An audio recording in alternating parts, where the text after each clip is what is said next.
Bienvenidos. Comenzamos ya nuestra reflexión pidiendo a nuestro Señor la gracia de poder comprender sus palabras y animarnos a darle una respuesta, dado que nos corresponde el tema de la vocación.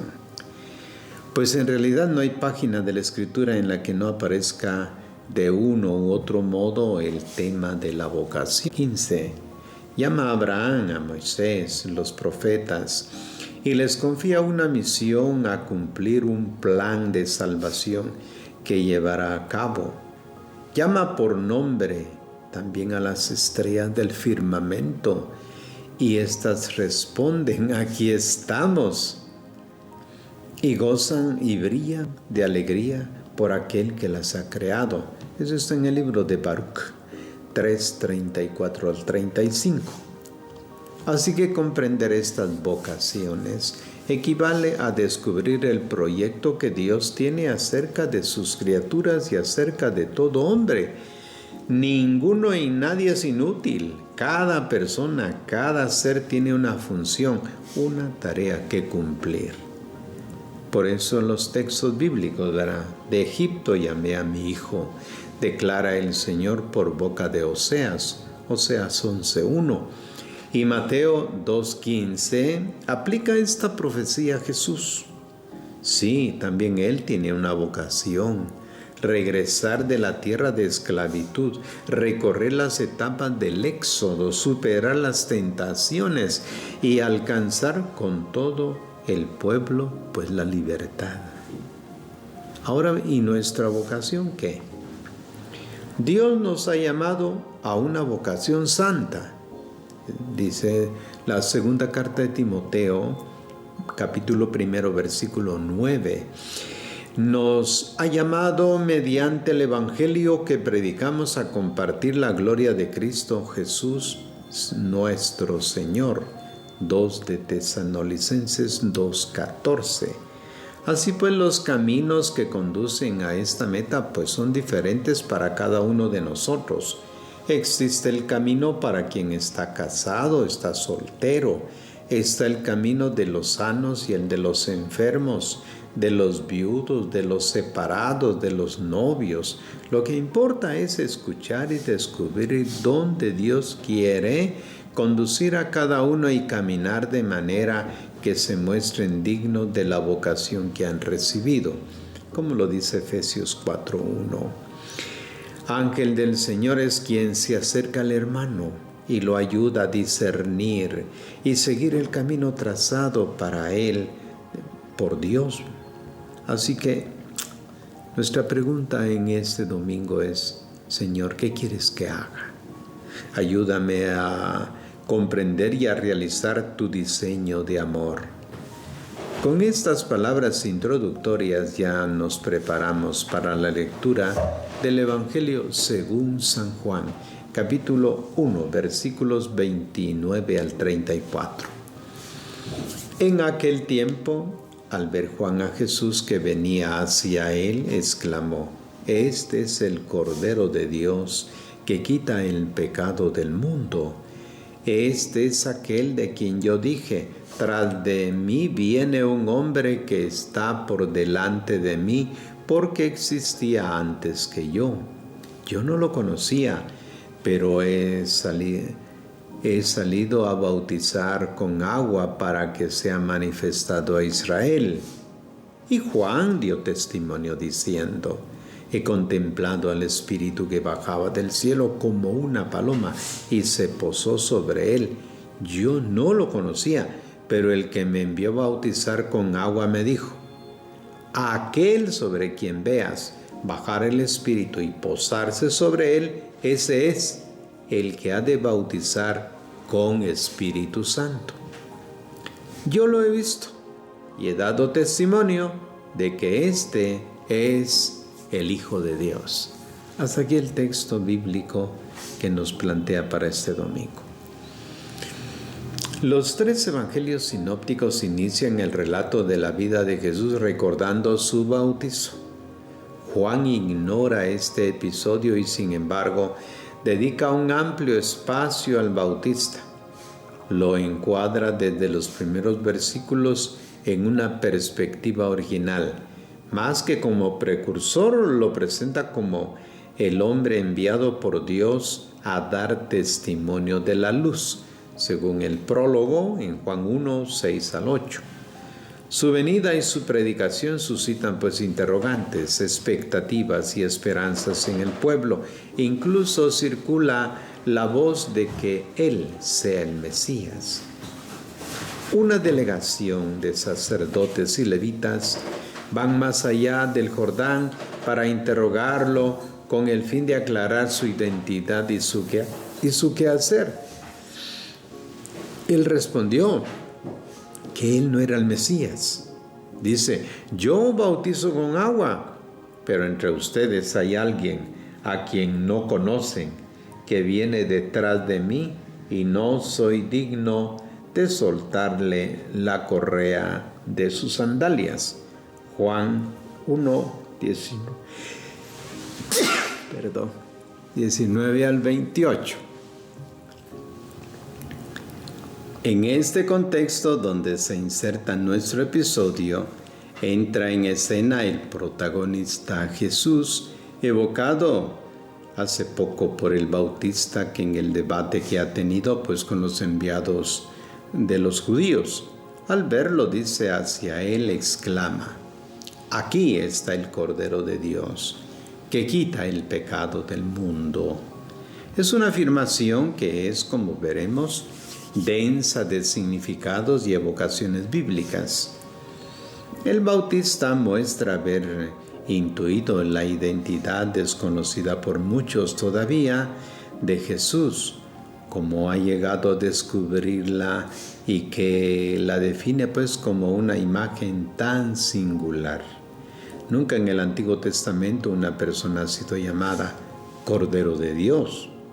La expresión señala el punto de llegada de su largo y ciertamente fatigoso camino espiritual. Ha comenzado de hecho desde la ignorancia más completa. Yo no lo conozco, repite por 2 veces. Versículos 31 y 33. ¿Quién quisiera alcanzar la plenitud del conocimiento de Cristo? Filipenses 3:8. Pues quien quiera llegar a la plenitud del conocimiento de Cristo debe comenzar a tener conciencia de la propia ignorancia. Es extraña, decíamos, la imagen del Cordero de Dios. El Bautista tenía a disposición pues otros términos como pastor, rey, juez severo. Esta última expresión la ha usado también. Viene uno más fuerte que yo. Ya empuña la horquilla para limpiar su cosecha y reunir el trigo en el granero, y quemará la paja en un fuego que no se apaga. Lucas 3, 16 al 17. Pero en su mentalidad, ninguna resumía su descubrimiento de la identidad de Jesús mejor que aquella pues de ser Cordero de Dios. Educado probablemente entre los monjes esenios de Qumran, había asimilado la espiritualidad de su pueblo, conocía la historia y estaba familiarizado con las escrituras. Israelita piadoso, sabía que sus oyentes, al oír citar al Cordero, habrían intuido inmediatamente la alusión al Cordero Pascual, cuya sangre puesta sobre los dinteles de las casas en Egipto habría librado a sus padres de la masacre del ángel exterminador. El Bautista ha intuido el destino de Jesús. Un día sería inmolado como cordero y su sangre habría quitado a las fuerzas del mal la capacidad de hacer daño. Su sacrificio habría liberado al hombre del pecado y de la muerte. Notando que Jesús había sido condenado al mediodía de la vigilia de Pascua, como está en Juan 19:14, El evangelista Juan ha querido señalar ciertamente este mismo simbolismo. Era una realidad la hora en la que el templo, los sacerdotes, comenzaban pues a inmolar los corderos. Pero hay una segunda alusión a las palabras del Bautista, quien tiene presente las profecías contenidas en el libro del profeta Isaías, y todo israelita pues las conocía muy bien, no puede menos de percibir la alusión al fin ignominioso del siervo del Señor, que hemos oído hablar también en la primera lectura de este día. He aquí como el profeta describe su camino hacia la muerte, y describe así: fue llevado cual cordero al matadero, como una oveja que permanece muda cuando la esquilan. Ha sido contado entre los pecadores, cuando llevaba sobre sí el pecado de muchos e intercedía por los pecadores. En este texto, pues, la imagen del Cordero es asociada a la destrucción del pecado. Jesús, quería decir el Bautista, tomará sobre sí todas las debilidades, todas las miserias, toda la iniquidad de los hombres, y con su mansedumbre y con el don de su vida, pues la va a aniquilar. No eliminará el mal, concediendo una especie de amnistía, una sanación, un perdón. Lo vencerá introduciendo en el mundo un dinamismo nuevo, una fuerza irresistible, su espíritu que llevará a los hombres al bien y a la vida. El Bautista tiene en mente una tercera resonancia bíblica. El Cordero se asocia también al sacrificio de Abraham. Isaac, mientras caminaba junto a su padre hacia el monte Moria, pregunta: he aquí el fuego y la leña, pero ¿dónde está el cordero para el holocausto? Abraham responde: Dios mismo proveerá el cordero. Génesis 22, 7 al 8. He aquí el Cordero de Dios, responde ahora el Bautista. Es Jesús, dado por Dios al mundo, para que sea sacrificado en sustitución del hombre pecador, merecedor del castigo. También los detalles del Génesis 22, 1 al 18 son bien conocidos, y el Bautista los aplica a Jesús. Como Isaac, él es ahora el hijo único, el bien amado, aquel que lleva la leña dirigiéndose al lugar del sacrificio. A él se adaptan todos los detalles añadidos por los rabinos. Isaac, decían estos, se había ofrecido espontáneamente. En vez de huir, se había entregado al Padre por ser amarrado sobre el altar. También Jesús ha dado libremente su vida por amor. En este punto surge la pregunta si de verdad el Bautista habría tenido presente pues todas estas alusiones bíblicas cuando por 2 veces dirigiéndose a Jesús había declarado: he aquí el Cordero de Dios. Él quizás, pero ciertamente los tenía presente el evangelista. Juan no quería ofrecer una catequesis a los cristianos de sus comunidades sin mencionar todo diríamos, acervo cultural judío, presentando el testimonio del Bautista. Él reconoce como Hijo de Dios a aquel sobre el que ha de descender y posarse el Espíritu. Se refiere a la escena del bautismo narrada pues en los evangelios sinópticos. Juan introduce, sin embargo, un detalle significativo: el Espíritu es visto no solo descender sobre Jesús, sino permanecer en él. En el Antiguo Testamento se había hablado con frecuencia del Espíritu de Dios que toma posesión de los hombres, dándoles fuerza, determinación, coraje, hasta hacerlos irresistibles. Se habla que ha bajado sobre los profetas, que son habilitados para hablar en nombre de Dios. Pero la característica de este espíritu es ser provisorio. Permanecen estas personas privilegiadas, sí, hasta que han llevado a término pues la misión encomendada. Después las deja y ellas regresan a la normalidad. Desaparece su habilidad, inteligencia, sabiduría, fuerza superior. En Jesús, por el contrario, el espíritu permanece de modo duradero, estable. La estabilidad en la Biblia es atribuida solo a Dios.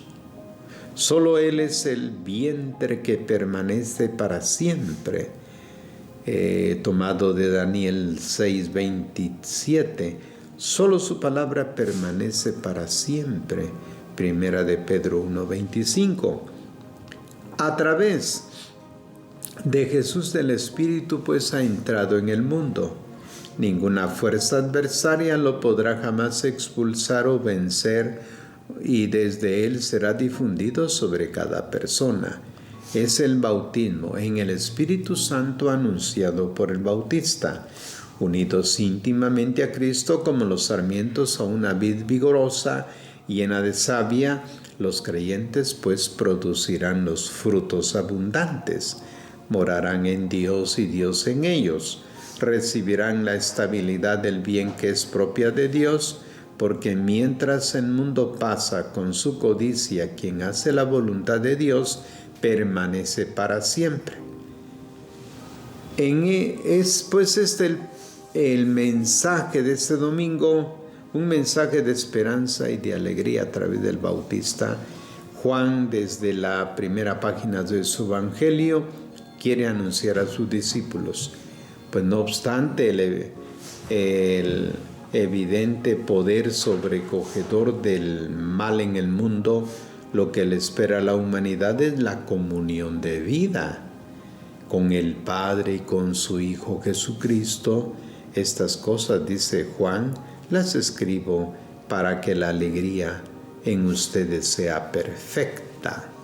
Y sí, ciertamente nos alegra meditar en este domingo, en el segundo domingo del tiempo ordinario, meditar sobre esta vocación de Cristo, el Cordero de Dios que quita el pecado del mundo, y asumir pues nuestra propia vocación de ser también corderos de Dios en el mundo, para que así contemplemos la imagen de Jesús, la apliquemos a la vida y así se viva el Evangelio.